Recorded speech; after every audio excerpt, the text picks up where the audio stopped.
गणेशाय नमः। गणपति अथर्वशीर्ष के तीसरी ऋचा में गणेश जी हमें क्या कहते देखिए। हमें बताते हैं गणेश जी कि तुम खुद की रक्षा तुम कर सकते हो और खुद की रक्षा करने की क्षमता तेरे अंदर है।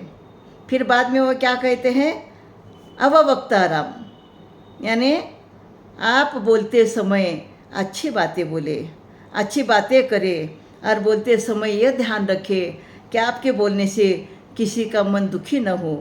आप आपके अंदर एक अच्छे वक्ता बनने की तो आपके अंदर क्षमता है और वक्ता को हमेशा सत्य बोलना चाहिए, सही बोलना चाहिए।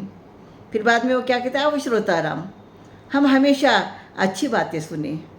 जब हम अच्छी बातें सुनते हैं तो हमारे विचार भी अच्छे होते हैं, हमारा दिमाग भी शांत रहता है।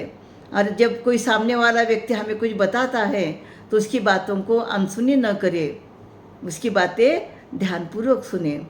फिर बाद में वो कहते क्या, वो दाताराम, यानी आप अपने दान दे, यानी आप अपने जीवन में किसी की मदद करें, दान दे, अपनी कमाई का कुछ हिस्सा हमें जीवन में दान देना चाहिए, ये भी वह हमें बताते हैं। फिर बाद में वो क्या कहते हैं, क्या वह पश्चातात यानी पश्चिम दिशा के देवता वरुण देवता है और वरुण देवता कैसे पराक्रमी है। और पश्चातात यानी पीछे की हुई गलतियाँ बाद में न हो, इसे पीछे मुड़ करके देखे और सावधान रहे। अब पुरस्तात यानी पूरब दिशा, तो पूरब दिशा जो है सूर्य देवता की दिशा है, ज्ञान की दिशा है और वह ज्ञान किसके अंदर है, तुम्हारे अंदर है। और उस ज्ञान के कारण जो है जीवन में आगे आने वाले जो मुसीबतें हैं, जो भी परेशानियां हैं, उसको आप यानी सोचें कि आप उस संकटों से कैसे बच सकते हो। तो इसलिए कहते हैं कि अवपुरस्तात। फिर अवुत्तरातात यानी उत्तर दिशा, जो कुबेर की देवता है, धन संपत्ति की देवता है। तो काम करते समय सोच समझ करके पैसे का हमें उपयोग करना चाहिए और पैसे का सही उपयोग अपने जीवन में करना चाहिए, ऐसे यहाँ पर कहा जाता है। अब दक्षिणातात यानी ये यम देवता की देवता है, जो मृत्यु की देवता, जिसका हमें डर लगता है। कोई भी काम करते समय यह सोचो कि मैं अच्छा काम करूं, यानी वक्ता श्रोता, यानी कार्यक्रम खत्म होने के बाद जो है जैसे ये सब समाप्त हो जाता है, भाषण समाप्त होता है, तो जैसे मृत्यु है, तो ऐसे समय का आप सही उपयोग करें। जिस समय में आप बोलते हो, भाषण देते हो, सही उपयोग करें उस समय का और समय पर हर काम करिए, यह इसमें वह बताना चाहते हैं।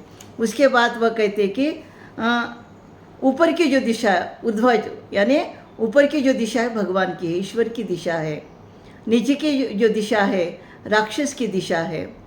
तो इसी प्रकार से यानी ऊपर की दिशा में हम जो है भगवान की प्रार्थना करके उसी प्रकार काम करें, और नीचे की दिशा जो है ये राक्षस की, यानी गलत लोगों की, गलत काम करने वाले लोगों की दिशा है, उसकी तरफ पे आप ध्यान दें।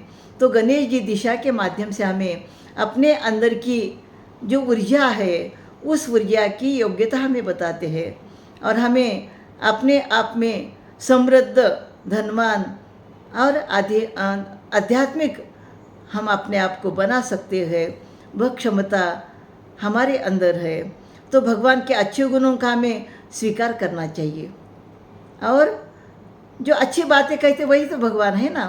और असुरों के दुर्गुणों को त्याग करना चाहिए। जो गलत काम करता है, जो गलत बोलता है, तो उसकी संगति कभी नहीं करना चाहिए।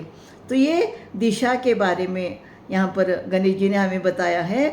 तो ये जो 10 प्रकार की जो दिशा है, तो ये दिशा के अंदर आप रहने वाले कौन हो, एक ब्रह्मा के अंश हो, एक आत्मा हो, और ये तुम्हारी आत्मा कैसी है, अमर है।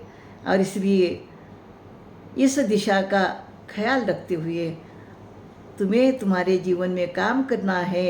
यही बात गणेश जी ने इस ऋचा में हमें बताया है। अगली चौथी ऋचा में गणेश जी क्या कहते हैं देखेंगे आगे। श्री गणेशाय नमः।